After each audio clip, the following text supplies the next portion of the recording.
Welcome back to Spooky Scary Story Time. Before we get into the reading today, I'd ask that you please like, share, comment, and subscribe. Okay, let's get into it. Today we're reading Edgar Allan Poe's The Black Cat. For the most wild, yet most homely narrative which I am about to pen, I neither expect nor solicit belief. Mad indeed would I be to expect it, in a case where my very senses reject their own evidence. Yet mad I am not, and very surely do I not dream. But tomorrow I die, and today I would unburden my soul. My immediate purpose is to place before the world, plainly, succinctly, and without comment, a series of mere household events. In their consequences, these events have terrified, have tortured, have destroyed me. Yet I will not attempt to expound them. To me, they have presented little but horror. To many they will seem less terrible than baroques. Hereafter, perhaps some intellect may be found which will reduce my phantasm to the commonplace, some intellect more calm, more logical, and far less excitable than my own, which will perceive, in the circumstances I detail with awe, nothing more than an ordinary succession of very natural causes and effects. From my infancy, I was noted for the docility and humanity of my disposition. My tenderness of heart was even so conspicuous as to make me the jest of my companions. I was especially fond of animals, and was indulged by my parents with a great variety of pets. With these I spent most of my time, and never was so happy as when feeding and caressing them. This peculiarity of character grew with my growth, and in my manhood I derived from it one of my principal sources of pleasure. To those who have cherished an affection for a faithful and sagacious dog, I need hardly be at the trouble of explaining the nature or the intensity of the gratification thus derivable. There is something in the unselfish and self-sacrificing love of a brute, which goes directly to the heart of him who has had frequent occasion to test the paltry friendship and gossamer fidelity of mere man.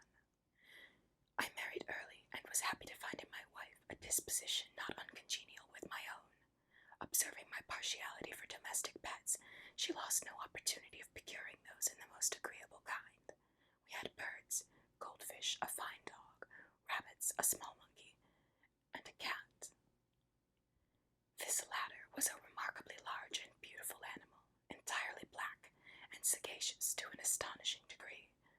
In speaking of his intelligence, my wife, who at heart was not a little tinctured with superstition, made frequent allusion to the ancient popular notion, which regarded all black cats as witches in disguise. Not that she was ever serious upon this point, and I mention the matter at all for no better reason than that it happens, just now, to be remembered. Pluto, this was the cat's name, was my favorite pet and playmate. I alone fed him, and he attended me wherever I went about the house. It was even with difficulty that I could prevent him from following me through the streets.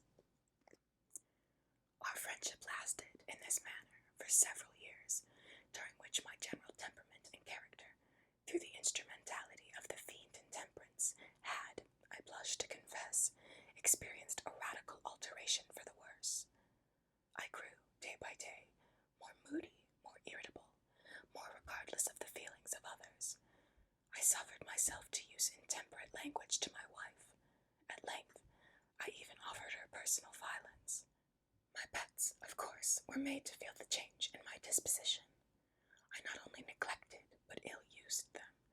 For Pluto, however, I still retained sufficient regard to restrain me from maltreating him, as I made no scruple of maltreating the rabbits, the monkey, or even the dog, when by accident or through affection they came in my way. But my disease grew upon me, for what disease is like alcohol, and at length even Pluto, who was now becoming old and consequently somewhat peevish, even Pluto began to experience the effects of my ill temper. One night, returning home, much intoxicated, from one of my haunts about town, I fancied that the cat avoided my presence. I seized him, when in his fright at my violence, he inflicted a slight wound upon my hand with his teeth.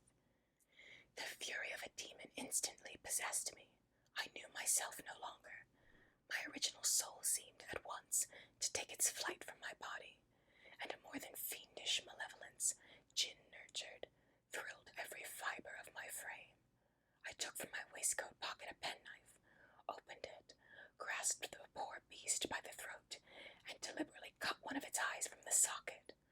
I blush, I burn, I shudder while I pen the damnable atrocity. When reason returned with the morning, when I had slept off the fumes of the night's debauch, I experienced a sentiment half of horror, half of remorse, for the crime of which I had been guilty.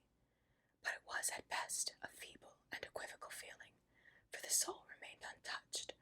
I again plunged into excess, and soon drowned in wine all memory of the deed. In the meantime, the cat slowly recovered. The socket of the lost eye presented, it is true, a frightful appearance, but he no longer appeared to suffer any pain. He went about the house as usual, but, as might be expected, fled in extreme terror at my approach. I had so much of my old heart left as to be at first grieved by this evident dislike on the part of a creature which had once so loved me. But this feeling soon gave place to irritation, and then came, as if to my final and irrevocable overthrow, the spirit of perverseness. Of this spirit philosophy takes no account, yet I am not more sure that my soul lives than I am that perverseness is one of the primitive impulses of the human heart, one of the indivisible primary faculties or sentiments which give direction to the character of man. Who has not, 100 times, found himself committing a vile or a silly action for no other reason than because he knows he should not? Have we not a perpetual inclination, in the teeth of our best judgment, to violate that which is law, merely because we understand it to be such? The spirit of perverseness, I say, came to my final overthrow. It was this unfathomable longing of the soul to vex itself, to offer violence to its own nature, to do wrong for the wrong's sake only, that urged me to continue and finally consummate the injury I had inflicted upon the unoffending brute.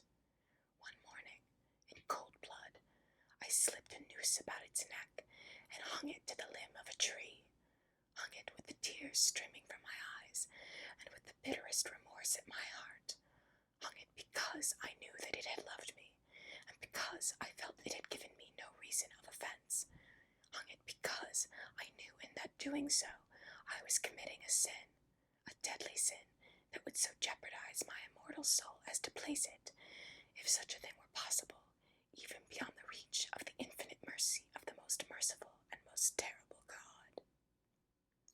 On the night of the day on which this cruel deed was done, I was aroused from sleep by the cry of fire. The curtains of my bed were in flames. The whole house was blazing. It was with great difficulty that my wife, a servant, and myself made our escape from the conflagration. The destruction was complete. My entire worldly wealth was swallowed up, and I resigned myself thenceforth to despair.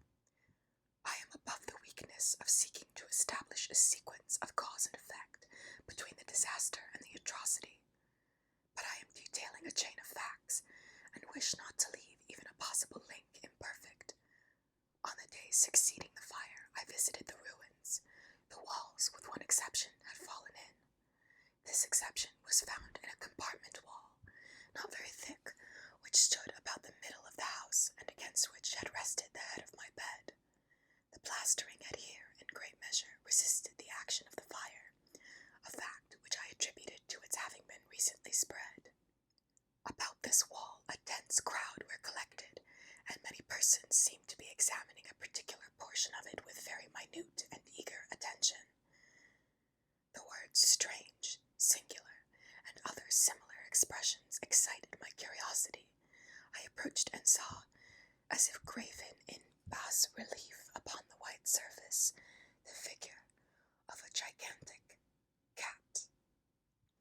The impression was given with an accuracy truly marvelous. There was a rope about the animal's neck. When I first beheld this apparition, for I could scarcely regard it as less, my wonder and my terror were extreme. But at length reflection came to my aid. The cat, I remembered, had been hung in a garden adjacent to the house. Upon the alarm of fire, this garden had been immediately filled by the crowd, by someone of whom the animal must have been cut down from the tree and thrown.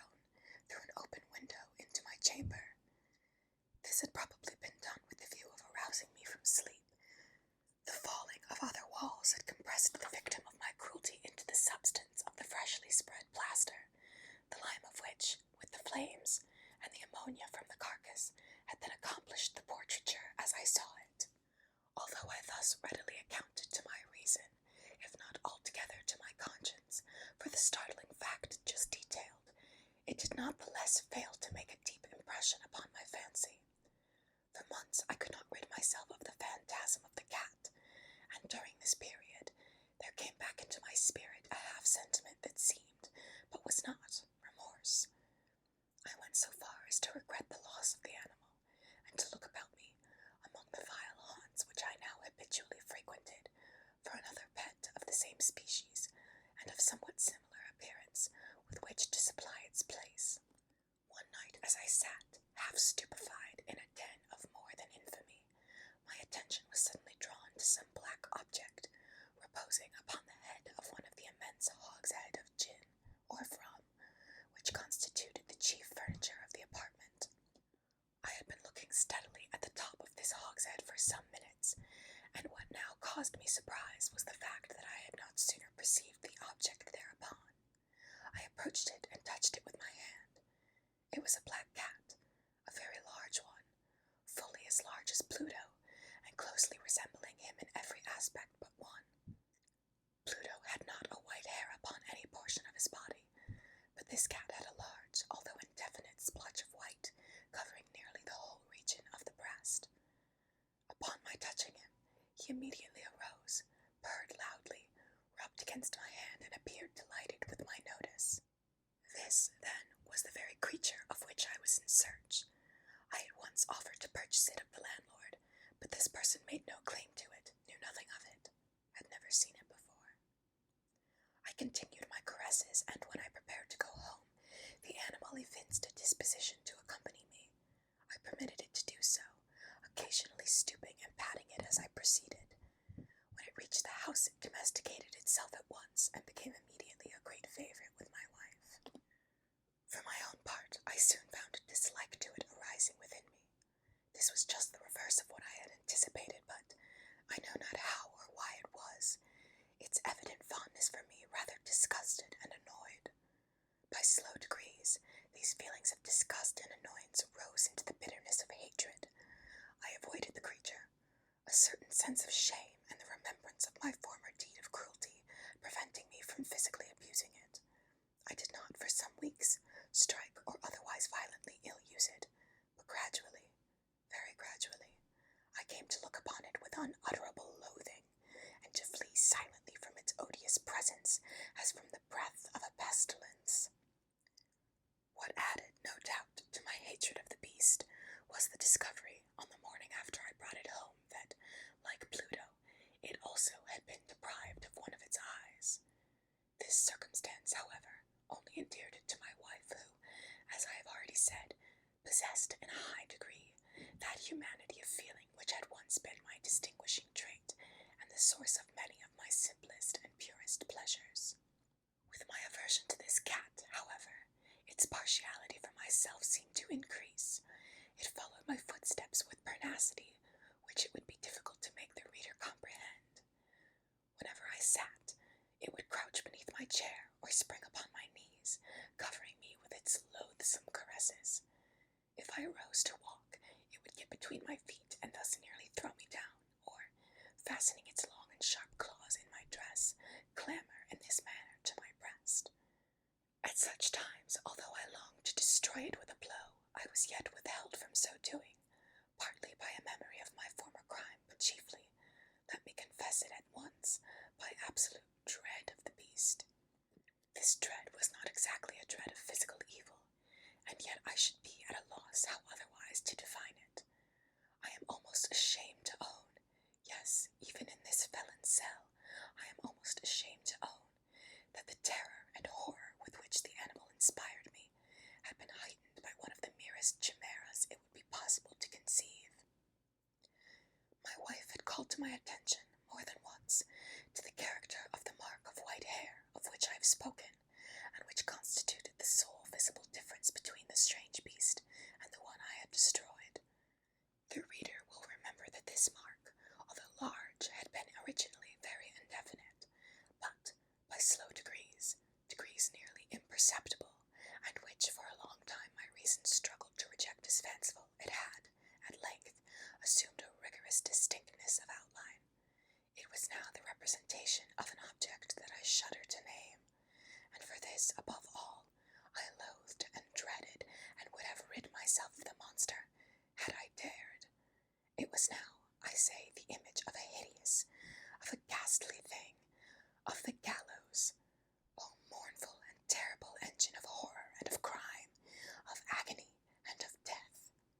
And now was I indeed wretched beyond the wretchedness of mere humanity, and a brute beast, whose fellow I had contemptuously destroyed, a brute beast to work out for me, a man, fashioned in the image of the high God, so much of insufferable woe. Alas, neither by day nor by night knew I the blessing of rest any more. During the former the creature left me no moment alone, and in the latter I started hourly from my dreams of unutterable fear, to find the hot breath of the thing upon my face, and its vast weight, an incarnate nightmare that I had no power to shake off, incumbent eternally upon my heart. Beneath the pressure of torments such as these, the feeble remnant of the good within me succumbed. Evil thoughts became my sole intimates, the darkest and most evil of thoughts. The moodiness of my usual temper increased to hatred of all things and of all mankind, while, from the sudden, frequent, and ungovernable outburst of a fury to which I now blindly abandoned myself, my uncomplaining wife, alas, was the most usual and most patient of sufferers. One day she accompanied me, upon some household errand, into the cellar of the old building which our poverty compelled us to inhabit. The cat followed me down the steep stairs, and nearly throwing me headlong, exasperated me to madness. Uplifting an axe, and forgetting in my wrath the childish dread which had hitherto stayed my hand, I aimed a blow at the animal which, of course, would have proved instantly fatal had it descended as I wished. But this blow was arrested by the hand of my wife. Goaded by this interference into a rage more than demoniacal, I withdrew my arm from her grasp, and buried the axe in her brain. She fell dead upon the spot, without a groan. This hideous murder accomplished, I set myself forthwith, and with entire deliberation, to the task of concealing the body. I knew that I could not remove it from the house, either by day or by night, without the risk of being observed by the neighbors. Many projects entered my mind. At one period I thought of cutting the corpse into minute fragments and destroying them by fire. At another I resolved to dig a grave for it in the floor of the cellar. Again I deliberated about casting it in the well in the yard, about packing it in a box as if merchandise, with the usual arrangements, and so getting a porter to take it from the house. Finally I hit upon what I considered a far better expedient than either of these. I determined to wall it up in the cellar, as the monks of the Middle Ages are recorded to have walled up their victims. For a purpose such as this, the cellar was well adapted. Its walls were loosely constructed, and had lately been plastered throughout with a rough plaster, which the dampness of the atmosphere had prevented from hardening. Moreover, in one of the walls was a projection, caused by a false chimney, or fireplace that had been filled up, and made to resemble the red of the cellar. I made no doubt that I could readily displace the bricks at this point, insert the corpse, and wall the whole up as before, so that no eye could detect anything suspicious. And in this calculation I was not deceived. By means of a crowbar I easily dislodged the bricks, and having carefully deposited the body against the inner wall, I propped it in that position while, with little trouble, I relaid the whole structure as it originally stood.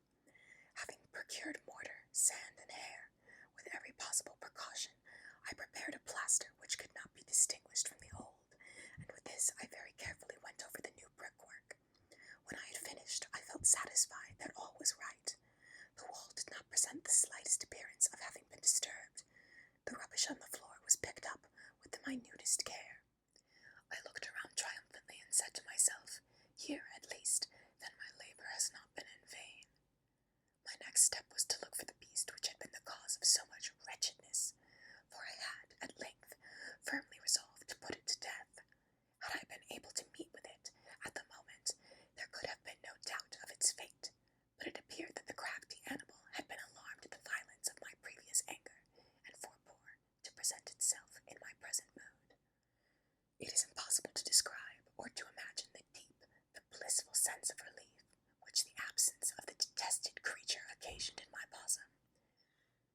make its appearance during the night, and thus for one night at least, since its introduction into the house, I soundly and tranquilly slept. I slept, even with the burden of murder upon my soul. The second and the third day passed, and still my tormentor came not. Once again I breathed as a free man. The monster, in terror, had fled the premises forever. I should behold it no more. My happiness was supreme. The guilt of my dark deed disturbed me but little. Some few inquiries had been made, but these had been readily answered. Even a search had been instituted, but of course nothing was to be discovered. I looked upon my future felicity as secured. Upon the fourth day of the assassination, a party of the police came, very unexpectedly, into the house, and proceeded again to make a rigorous investigation of the premises. Secure, however, in the inscrutability of my place of concealment, I felt no embarrassment whatsoever. The officers bade me accompany them in their search. They left no nook nor corner unexplored. At length, for the third or fourth time, they descended into the cellar. I quivered not in a muscle. My heart beat calmly as that of one who slumbers in innocence. I walked the cellar from end to end. I folded my arms upon my bosom, and roamed easily to and fro. The police were thoroughly satisfied and prepared to depart. The glee at my heart was too strong to be restrained. I burned to say if but one word, by way of triumph, and to render doubly sure their assurance of my guiltlessness. Gentlemen, I said at last, as the party ascended the steps, I delight to have allayed your suspicions. I wish you all health, and a little more courtesy. By the by, gentlemen, this is a very well-constructed house. In the rapid desire to say something easily, I scarcely knew what I uttered at all. I may say, an excellently well-constructed house. These walls, are you going, gentlemen? These walls are solidly put together, and here, through the mere frenzy of bravado, I rapped heavily with a cane which I held in my hand, upon that very portion of the brickwork behind which stood the corpse of the wife of my bosom. But may God shield and deliver me from the fangs of the arch-fiend. No sooner had the reverberation of my blows sunk into silence than I was answered by a voice from within the tomb.